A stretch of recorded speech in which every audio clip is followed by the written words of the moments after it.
उसको बल, स्त्री को सुंदरता, एक नारी को, एक पुरुष को एक बल, एक सुंदरता परमात्मा देता क्यों है? कभी आप लोगों ने अंदाजा लगाया?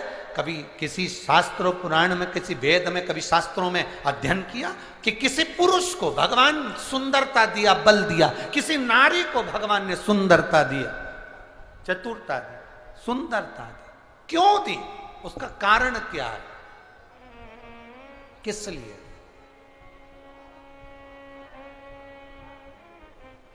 क्यों प्राप्त हुई? किस लिए प्राप्त हुई? शिव महापुराण की कथा में मां पार्वती जी जब उमा बनकर जन्मी थी, माता पार्वती का ये पार्वती अवतार तो 52 नंबर का है।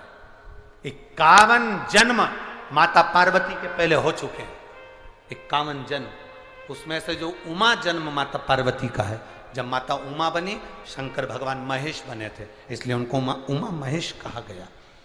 तो उमा माता ने भगवान शिव जी से पूछा था, भोलेनाथ जी एक बात बताइए, हम आपसे पूछना चाहते हैं, हमें केवल इतना बता दीजिए कि नारी की सुंदरता नारी को क्यों प्राप्त होती,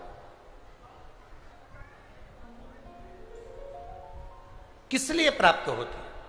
तो देवादिदेव महादेव ने कहा था, सुनो पार्वती, ये नारी की जो सुंदरता है, ये किसी पर पुरुष को रिझाने के लिए नहीं है। ये नारी की सुंदरता उसके हृदय के भाव को जनमानस तक पहुंचाने के लिए है कि मैं अपने हृदय से भी सुंदर भाव जनमानस को दे सकूं। एक शिक्षिका, आज शिक्षक दिवस है, तो मैं कहूंगा एक शिक्षिका, एक शिक्षक जब पढ़ाने के लिए स्कूल में जाता है, एक शिक्षक, एक टीचर, एक गुरु जब विद्या अध्ययन कराने के लिए जब पहुंचता है, विद्या अध्ययन कराने के लिए जब वो अपनी कक्ष में, अपनी क्लास में पहुंचता है, उस समय पर एक बात स्मरण में रखना, एक शिक्षिका अपने घर में अपने बच्चों को छोड़कर आती है, एक शिक्षक अपनी अभिमतता को अपने घर पर छोड़कर आता है, अपने बच्चों को जिनको वो पढ़ा रहा है, ये अंदाजा लगाकर बैठता है कि जिनको मैं ज्ञान दे रहा हूं उसमें से एक बच्चा कभी कलेक्टर बनेगा, तो कभी एसपी बनेगा, तो कभी एसडीएम बनेगा, तो कभी मिनिस्टर बनेगा, तो कभी मंत्री बनेगा। वो अंदर से अंदाजा लगाता,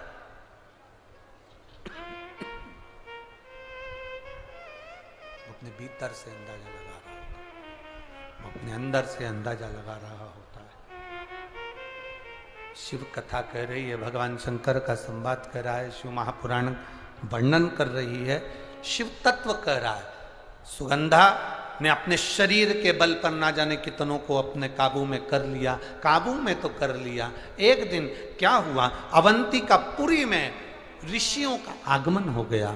ऋषि कुमार आए, अवंतिकापुरी में बैठे और क्षिप्रा माँ के तट पर बैठकर अवंतिकापुरी में ऋषिगण सबकी सब तप साधना में लीन होने लगे। इनकी सुंदरता को देखकर, इनके स्वरूप को देखकर सुगंधा ने विचार करा, क्यों ना इनको भी मैं अपनी मुट्ठी में कर लूं, इनको भी मैं अपने कब्जे में कर लूं और इनको भी मैं अपनी चाल में चलाऊं। सुगंधा ने अपने शरीर की सुगंध के माध्यम से ऋषियों के सामने अपनी सुंदरता का जाल फैलाना प्रारंभ किया।